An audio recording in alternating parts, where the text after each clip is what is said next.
E amanhã, passagem de ano, é dia de fazer promessas e planos para a mudança de vida. Boa parte das pessoas fica mais otimista, com mais esperança. E essa esperança é fundamental para a transformação.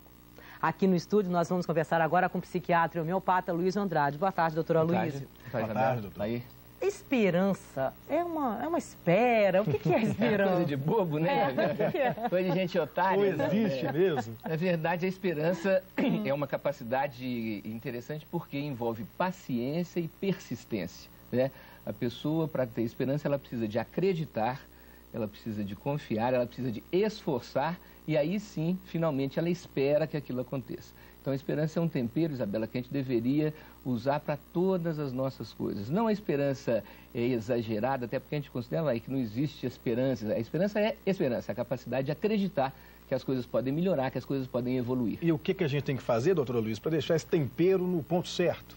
Olha lá, e a questão é que você não tem como exagerar, feito eu disse, na esperança. Então, até a questão de dose aí a gente não preocupa muito. Você tem que ter algum nível de esperança. E a esperança é interessante que ela vai além do óbvio. Isso daí para o telespectador é importante. A esperança é que faz com que a gente supere aquelas coisas concretas da vida. Então, o que faz com que uma pessoa saia do CTI, é a esperança que a família, que os amigos, que a própria equipe médica tem.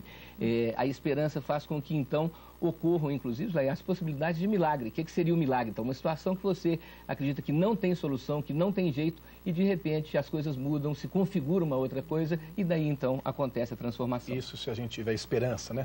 Vamos saber agora, doutora, a opinião das pessoas sobre a importância da esperança.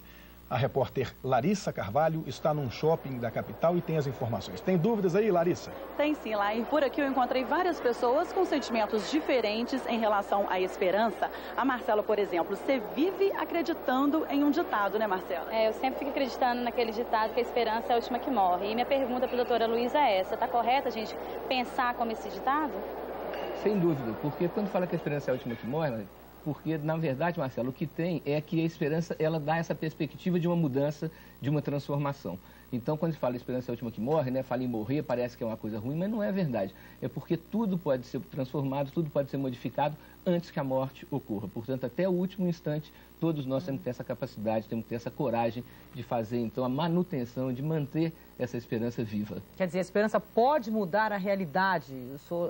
A experiência mostra isso pra gente, que a esperança muda. Sem dúvida. A nossa atitude, Isabela, a nossa postura diante da vida, ela é tão importante quanto as coisas que a vida nos apresenta. Ou seja, a dor e o sofrimento doem de acordo com a causa, com o que provocou essa dor e o sofrimento, mas dói também de acordo com o sentidor da dor. Depende da maneira com que eu lido com essa dor, com esse problema, e aí então a gente pode, através da transformação, fazer com que o grande problema se transforme num problema razoavelmente superável, ou seja, razoavelmente difícil, e não tão difícil assim. Larissa, fique à vontade. Tem outras perguntas, dúvidas? Tem sim, Laíra. Agora é a Marta que tem uma pergunta para a doutora Luísa. Qual é a sua pergunta, Marta? Eu gostaria de saber o que acontece com a pessoa que só pensa negativo para o ano de 2005. Olha, a negatividade aí, Marta, seria o oposto da esperança, né? E a gente tem que lembrar, então, que pode haver, então, a pessoa pessimista que, na verdade, tem um quadro depressivo. Às vezes, essa pessoa tem um problema que é uma doença na área do humor. Ou seja, ela vê tudo com os olhos negros, com os olhos cinzas, e ela não é capaz de acreditar na perspectiva de melhora. Então, a pessoa que só pensa pessimistamente, sem dúvida, ela precisa de ajuda, não vou dizer que obrigatoriamente de remédio, mas pelo menos de uma terapia de aconselhamento para ela entender que essa postura dela faz com que as coisas fiquem mais difíceis e fiquem piores do que já estão. Pessimismo, e não combina com esperança, né? É o oposto, né? É exatamente o oposto. O pessimismo é um enfoque negativista da vida. E é claro que a realidade é uma realidade muito dura. E se todos nós ficarmos presos à realidade, não vamos ver ninguém feliz, não vamos ver ninguém rindo. Então, a esperança, ela envolve um pouquinho de ingenuidade, ela envolve um pouquinho de fantasia, ela envolve a capacidade de ver as coisas além do que é o real, do que é o concreto. É a data em que as pessoas realmente ficam mais esperançosas, eu diria que isso é importante. Importantíssimo. Fim de ano, por exemplo. Quer dizer, o início e os fins lá, e o início do dia, o fim do dia, o início da semana, o fim da semana, o início do ano, o fim do ano. Todo início e todo final de qualquer etapa deveria levar o ser humano a investir, a temperar com mais esperança. Então, nessas mudanças, né, é um momento importante da gente fazer uma reflexão, agradecer a Deus a ajuda pelo que foi feito, sempre lembrar que o esforço é fundamental, que a nossa participação é básica e acreditar que realmente a sequência do que está por vir vai ser a melhor possível, mesmo que hajam dificuldades grandes, mesmo que hajam dificuldades sérias, mas entender que cada cruz está no âmbito correto que cada ombro tem a sua cruz correta e que, portanto, o que vem para nós é nosso. Só que a nossa atitude, a nossa postura vai fazer com que isso seja mais pesado ou mais leve. A repórter Larissa Carvalho está no shopping da capital com perguntas da população. Larissa, mais uma. Então, Laíra, as pessoas ficam mais otimistas, assim, quando o assunto é esperança, mas no caso do Robson, é meio preocupação, né, Robertson? Eu gostaria de saber, doutora Luísio, dentro da atual situação do nosso país e os últimos acontecimentos no mundo, como transmitir mais esperança aos meus 2 filhos? Veja bem, na questão do Brasil, nós estamos tendo uma situação razoavelmente boa, com superávit, com recorde em exportações. A situação está razoável, não está boa, não.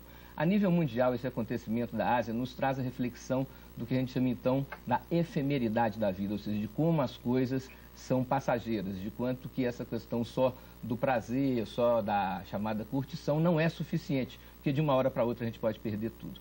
Então, o que a gente faz, obviamente, é rezar por todos os sobreviventes, né? As pessoas que já faleceram têm um tipo de desafio diferente, mas os que ficaram um desafio maior, então, trazer o nosso sentimento de esperança de que essas pessoas que ficaram tenham força para enfrentar essa grande perda. Ok, e uma mensagem de esperança para o ano novo, não é? Sem dúvida, Bela. Então, acreditar, esforçar e manter a esperança viva. Quer dizer, nós precisamos de ter, primeiro, a teoria, que é a coisa do acreditar, né? Nós temos que ser confiantes no processo de melhora. Esforçar, porque é um ponto fundamental, temos que participar do processo. E manter a esperança acesa, manter a esperança viva, no sentido de que é essa esperança quem vai trazer mais perspectivas para nós. Então, feliz 2005 para o senhor. Feliz 2005, agradecido aos telespectadores, né? E muita coragem. Bom ano novo.